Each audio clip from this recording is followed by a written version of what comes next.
Hello and welcome to financialexpress.com for another episode of Startup Talk. Now, when we talk about startups, they're always chasing capital. That's something that's always in short supply for any sort of startup. And that's where VCs or venture capitalists step in.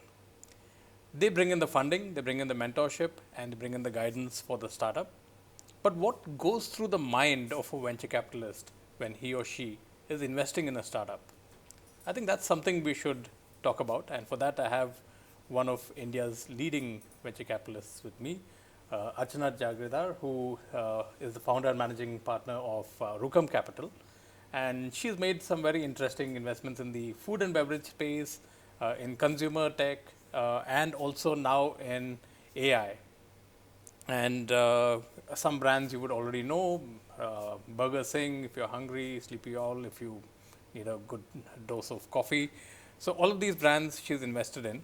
But Archana, I just wanted to ask you, what is it that you are really looking for when you look at a founder or a startup? Is it the founder, or is it the idea, or is it the whole startup?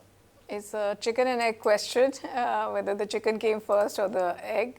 But for me and at Rukam, we only look for founder quality. And by that, what I mean is that at the stage that we come in, it's very early. So it's really a bit of an idea, maybe a little market validation, but it's not enough to say that, okay, now this is going to be a rocket ship and therefore here let me put, all our capital behind this startup. So it's important to see the hunger and how the founder has thought of the problem. Because at the point when we come in, the problem and solution are both in the founder's head, and the execution of it is also in the founder's head mostly. So it's important that the founder understands what it takes to build a business. Many people are good at building products, but that doesn't lead to building a great business. You have to learn how to take a product to building a great business. Okay. See, the Indian VC system often follows a lot of trends. Like, everyone's investing in edtech, so let's invest in edtech. Everyone's investing in AI, let's invest in AI. But what is the current sentiment like in the market? And then, there was this whole funding freeze. There was this funding winter that was happening for a while. Anyone going knocking for funds and like, it's winter, we're not offering funds right now. What's the sentiment right now? And do you chase trends, or are trends important to chase? So if you're a good investor and hoping to be a great investor, you will have to build your own ability to understand what is going on. So there are some trends you can't ignore. So generative AI is one such trend. You can't ignore it. But what still needs to be figured out is that how do you build a business, a scalable business, where a VC can make returns, right? Because right now, the trend that we are seeing, and mostly in the US, is that these are very capital consumptive businesses, right? So will they make money? At what point will they make money? Now, do we have that kind of risk capital? The answer is no. And to respond to your funding winter, sort of query is because there's very little domestic risk capital that's available. So the bulk of risk capital that was available in India was these big foreign VCs who were coming in and investing. They withdrew from the Indian market for a variety of their own reasons. So SoftBank had its own issues because, their portfolio wasn't doing well. So they basically paused from a funding perspective. Tiger Global had its own issues, which is why they withdrew. And these were the guys who were writing those really big, chunky checks. So for a country like India, with the size of the ecosystem that we have the third largest startup ecosystem. We have over 2 lakh startups which are registered with DPIIT. We need our own domestic risk capital to avoid this kind of sudden gap in risk capital, right? Because a foreign VC will play to what works for their strategy. They're not looking to work towards India's strategy, right?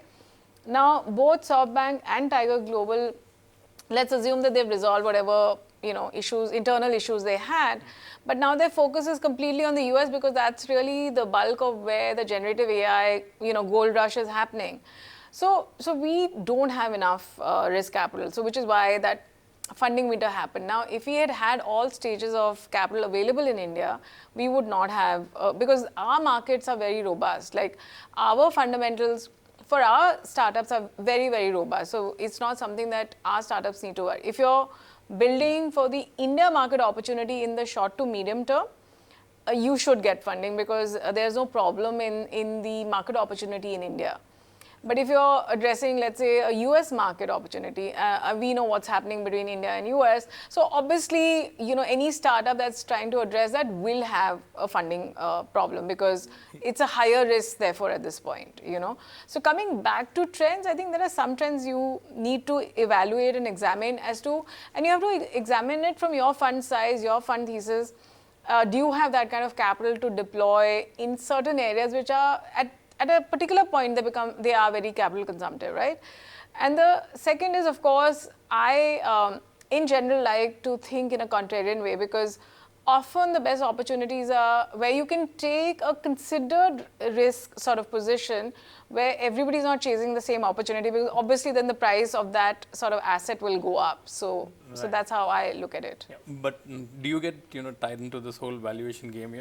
I mean, half the VC business is all about this whole valuation thing and creating unicorns. I mean, 2 years ago we saw, I think, 14, 15 unicorns being created in 1 year. But that was because of what the Fed was doing in the US, and that's the point I'm making. There was easy money everywhere in the world. Right. So the world was awash in easy money.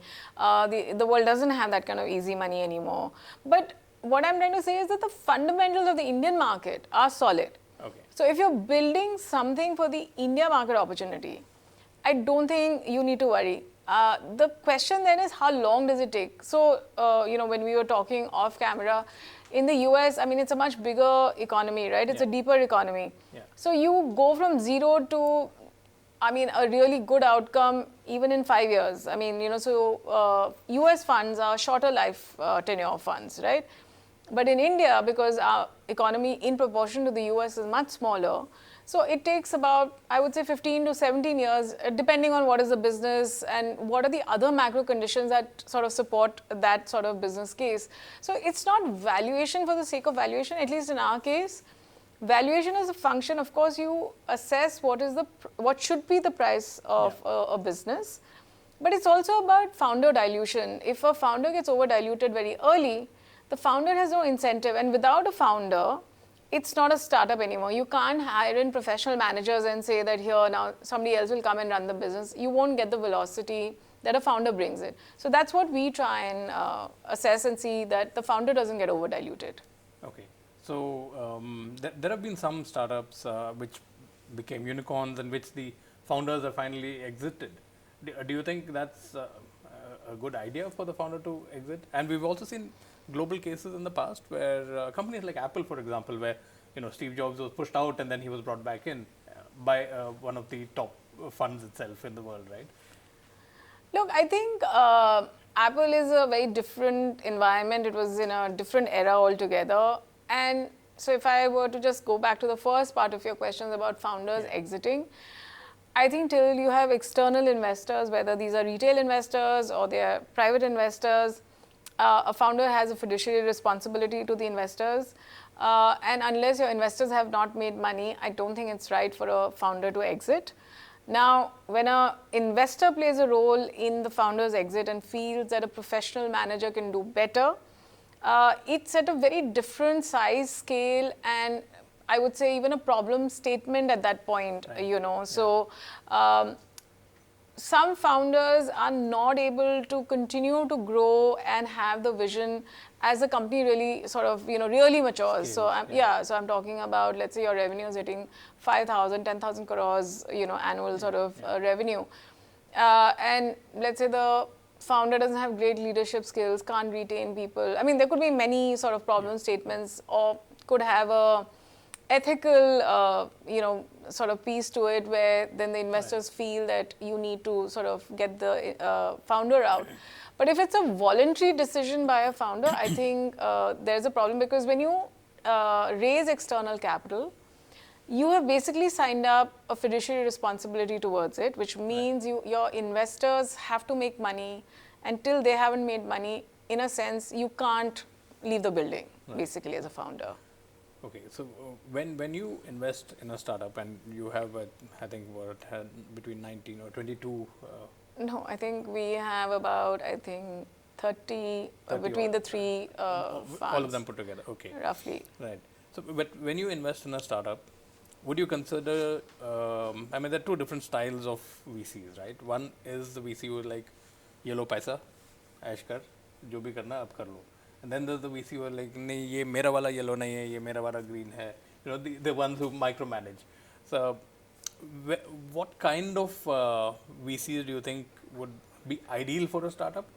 Should the VC be getting into the business and micromanaging, or should they be just looking at it at a macro level?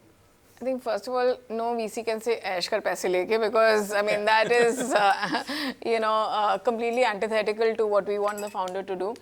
Look, I think the VCs who think that they want to micromanage, that's really how private equity works, because private equity takes a majority share, and that's when they can take a decision whether the founder still needs to be in the company or professional management should come in. And private equity has those sort of networks to bring in the right professionals, to optimize on, let's say, your manufacturing, your supply chain, where like even a few basis points can really make a difference to your gross margins and your sort of EBITDA and PAT.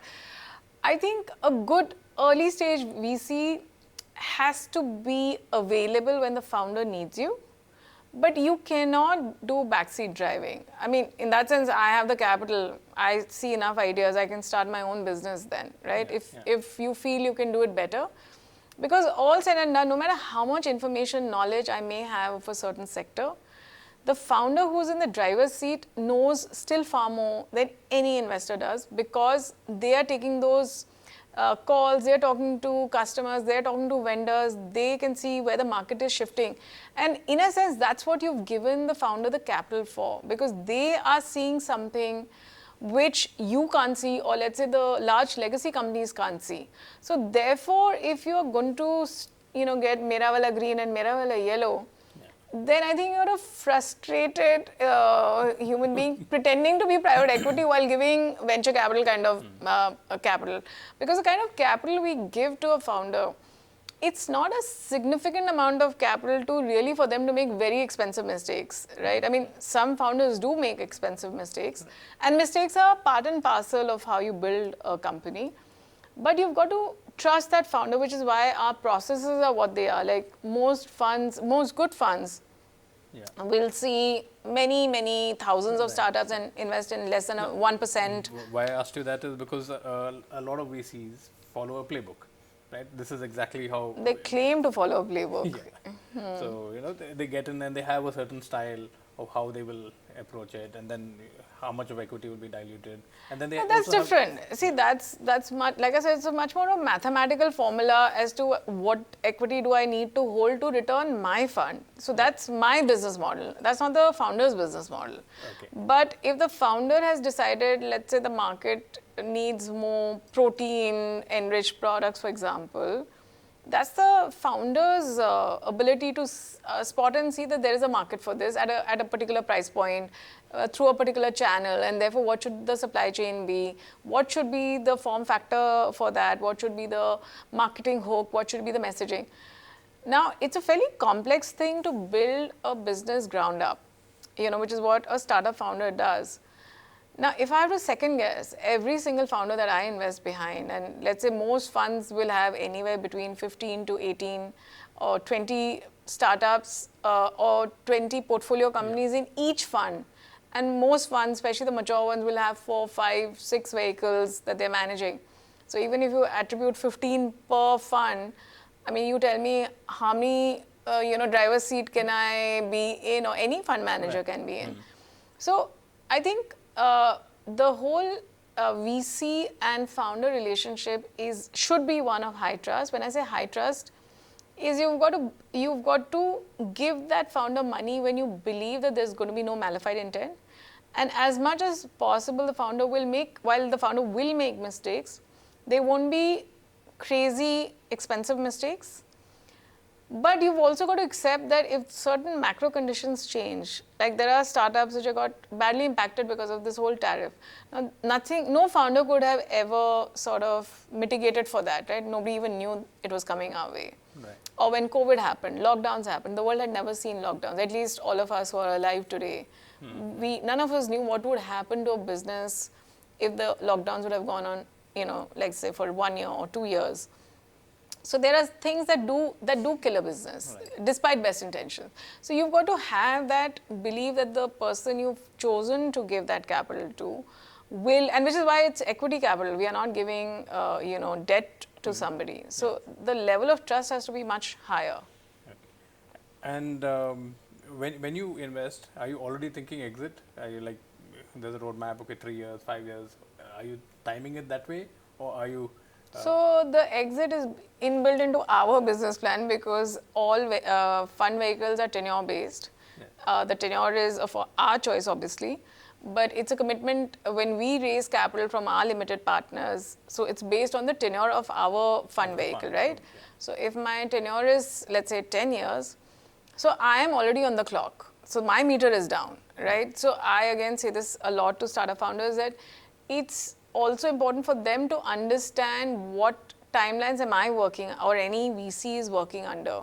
So let's say you get investment from a VC in their 6th year, and let's say it's a 10-year fund. So you already know that they'll be dancing on your head by the 2nd year and saying, hey, where's my exit? Because you know that by the time you start putting pressure in the 2nd year of your investment, so hopefully by 3rd or 4th year, It will materialize. Yeah, so which is just within kissing distance of when your vehicle has to sort of, you have to shut your vehicle down. And if you get it at the beginning of that journey, so first year of, let's say, a 10-year fund, then you've got at least good 7-8 years for you to make your mistakes, build your business. So the definition of exit is defined in our business model. So I think anybody who deals with VCs must be aware of this. Yeah. You also mentioned this whole impact on tariffs, and you have one Exportel, right? An AI company which is helping exporters export through AI. It's a logistics company. Yeah. So, such kind of unforeseen circumstances, how do you deal with them? Like the impact of Trump's tariffs on this company itself would have been? No, they were not so big in the US market. So it's a very, very small business. So they had not scaled to the point where US was a big, and they do small packets. They're not working with the large exporters and all. So these are for the smaller D2C brands who are, testing markets and, starting small basically. So these are for small packets. And see, that's the point I was making. So like when we saw even the lockdown, we had just given, we'd put in money into some of our early portfolio companies, and some were running out of capital. Everybody had to figure out, and so we did, zero revenue planning with them, that let's say lockdown continues, because some had some sort of, inventory in place, and they were able to, and because their markets were still within their geographical limits, they were still able to service, let's say, some markets. But then the question came that because of the shutdowns and borders, even state borders and all being sort of locked down. So then the question was, where do you even get your inventory from, right? So I think the point here is, we advise between sort of conserving capital and as well as finding other solutions, looking at other markets which are not, maybe they were already opening those markets. So continuing to build on those markets till there's more certainty in the, let's say, in the US market. But I think for a good founder, and the saying in the startup ecosystem is that you easily have 3 to 4 near-death experiences. You come very, very close to shutting down at least 3 or 4 times, in your journey. And a founder who doesn't understand that, will get disheartened or get tired, and will say, okay. To have the risk appetite. Absolutely, for both the investor and the founder. Yeah. But if I was to look at another example of startup, we had a lot of crypto startups and all of that starting up here, and then the rules changed, so they also fizzled out. Actually, that's not true. The rules were always quite clear, and then it was further clarified. Yeah, exactly. So a lot of them then chose to move out of India to places like Dubai or Singapore, and it's also said that the ease of doing business in India is still not that easy. How do you, mentor your startups? So I would not equate those two things at all. Look, I think every country has been quite clear on where they stand on crypto specifically, because crypto has been a gray area in most sort of markets and economies. The US also had taken a pretty, I would say, hard stance on this. Yeah. And then when Trump came in as president, he's taken a different sort of position on it. So I don't think that there was any sort of ambiguity there. I think, again, I would say some foreign investors who wanted to push the envelope on the regulatory framework and said, "Arey, start the crypto startups and we'll put pressure on the Indian government. Agar kuch nahi hoga, to we'll get you to move to Dubai or Singapore." But the fact is, I think you've got to follow the law of the land. You've got to stay within the regulatory framework, especially in areas which are really tightly regulated. Right? So one reason we don't invest ever in areas which are tightly regulated is for this. The government's concerns in any country on areas which has, very deep implication on the state of the economy. I don't think it's something that you can trifle with easily in any jurisdiction or in any market. And I think any founder who takes that lightly in any jurisdiction will have a bloodied nose. So I think this whole thing that, let's push the regulation and then, we'll figure it out with the regulator is always a bad idea. I mean, online gaming was another one. So again, the government has been very clear. Look, I think where all our governments sit, without exception, on some things, which has traditionally been perceived as not really the areas that the government wants to support for one reason or another. I think it's best to stay out of those things. Again, there are certain businesses that do get set up, but they are not built on risk capital. Right. They're built with people's own capital or the promoter's own capital, and that's fine. You want to take that risk, and you hope that you can change the regulation or you can convince the government to think otherwise. That's, I think, everybody's choice. But if you're taking and raising risk capital, I think you need to be very aware of the surroundings. I mean, you cannot build a business without doing that risk assessment. So for me, a great founder is somebody who understands the risks that they're taking in the jurisdiction that they're building the business in. So if you build in the US, it has a different set of risks. It's not as easy peasy that people would want us to believe either. Right. So I think it's unfair to say that this is harder and that is easier. And crypto is not I think people were trying to deliberately, and these were basically foreign funds which were doing it. And I think the government therefore clarified even more. It was, I think, pretty clear already. So now your new fund, which is Rukam Capital, and you're investing in the tech space there with that, right? Mainly. And AI, of course, is going to probably be, for the next 5 years, we're going to have a lot of development in AI. Yeah. How do you see this space developing? And what's the size of the kind of investments you're putting in this? So there we put, these are very early stage checks. These are smaller checks than what we do from the consumer fund. And the reason again for that is I think tech is in a state of flux globally, but definitely in India. So SaaS, which was your go-to almost sure shot, fund returner sort of an investment, is no longer that anymore. I think SaaS is in a difficult place right now. Consumer tech continues to have a lot of growth, opportunities. But again, which space in consumer tech is the right space to back or not continues, because consumer tech also is capital consumptive, because it takes a long time to really get to profitability or to really see what is your repeatable sort of business unit, product unit that can give you that sort of both velocity of growth and profitability. So I think we believe that in India, for a tech fund, it has to be a sort of a mixed strategy. So you can't ignore AI, you can't ignore deep tech, but these are AI. I think nobody quite fully knows where the revenue models are, and when will that sort of come in. Deep tech anyway, is long gestation period. So again, at what stage should you enter, and where there could be some velocity from a VC perspective. Again, most people don't understand, because deep tech has become this very sexy sort of buzzword right now in India. But deep tech is really not traditionally a VC sort of investable, category. Yeah. These are meant to be, they have to come out of R&D, out of colleges and large companies. Large companies have those budgets to put into R&D. and things then emerge out of there. You know, it's not the other way around. A small startup out of nowhere with no capital and no research facilities or grants, it's very, very hard, you know, to be quite honest. And staying with AI, so the two sides. One, of course, you're investing in AI. How much of AI do you think you are using, or the VC ecosystem itself can use to probably vet businesses? Because AI, one of the good things about AI is it has a lot of predictive analytics and all that built in. It can actually tell you if a business. Yeah, but is early grow or stages not. is not about predictive analytics, unfortunately. You know, I feel that at least private equity, because they are working much more with Excel sheets and numbers. You know, you're looking at historic data as well as, you know, you want to do extrapolation and say, okay, what could this be, and therefore, where do you put your, I think capital markets, you'll be able to do a lot of predictive analysis.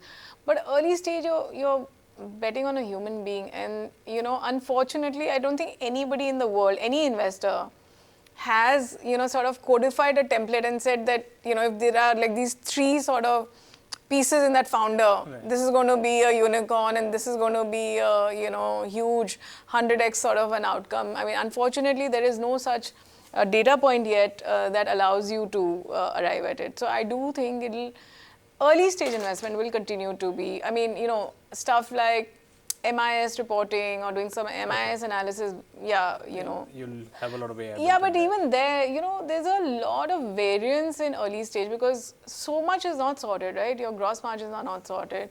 Your channels, you're still experimenting. What's your consumer cohort? You start by thinking Gen Z is my consumer cohort. But it could end up being 50-year-olds, you know. It could be the silver rupee that could be really where you're.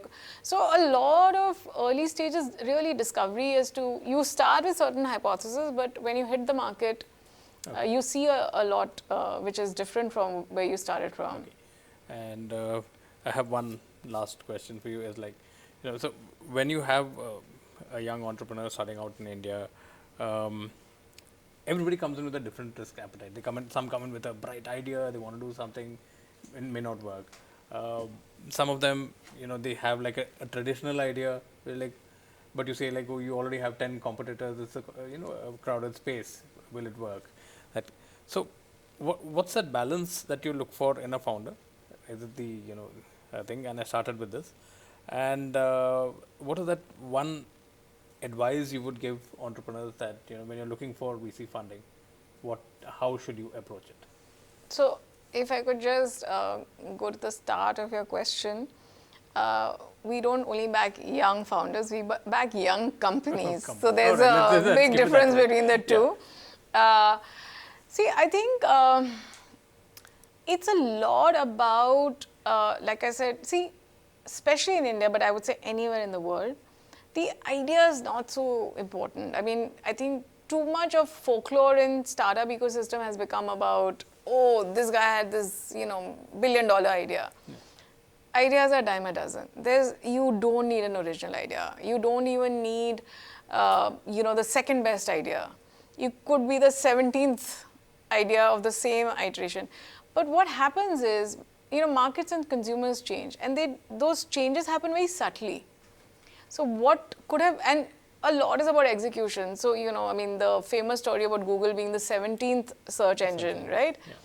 Now, they got the algo right. So, it threw up better sort of answers compared to what Yahoo was doing or the other search engines were doing. Alta Vista, all of that. So the point here is you can't judge a startup only by its idea. You can only judge a startup by what the founder brings to the table. Is there a new insight? Has the market shifted? And therefore, has the founder discovered that market shift? Because these market shifts are very subtle when it's shifting. Suddenly, when it shifts fully, then it becomes, everybody can sort of see the shift. But you have to catch that trend when that subtle shift is happening, right? Okay. And also, what's the solution you're providing? So basically, Google was able to give a better sort of exactly. Their UI UX was so much better. So to dismiss an idea just because 16 other people have tried it and failed. So there is therefore nothing that can be called as being crowded. It is about the lens you bring to that idea, to that market, to that solution that you're providing, and how are you going about it. So there are a lot of factors. What happens again, I think in India is that when somebody becomes successful, I think the way we sort of want to cut them down to size is by saying, "Arey, what is such a big deal about this idea? I also had this idea. I also know how to do this." But you didn't do it, na? That person did it. So I think we should celebrate our successes and not try and cut them down to size by saying, "Arey, it was not such a great idea." So what is a great idea? Great idea is something that serves the consumer, and the consumer is willing to pay for it repeatedly, right? Without you spending more money to get the consumer back. Okay. And that's and that's all about execution. Right. Great. And with that, we come to the end of this episode of Startup Talk. Thank you so much, Archana, for joining me. Thank you for having me. And I hope all of you out there watching this episode have got some ideas on how you should, frame your next pitch deck. Thanks for watching.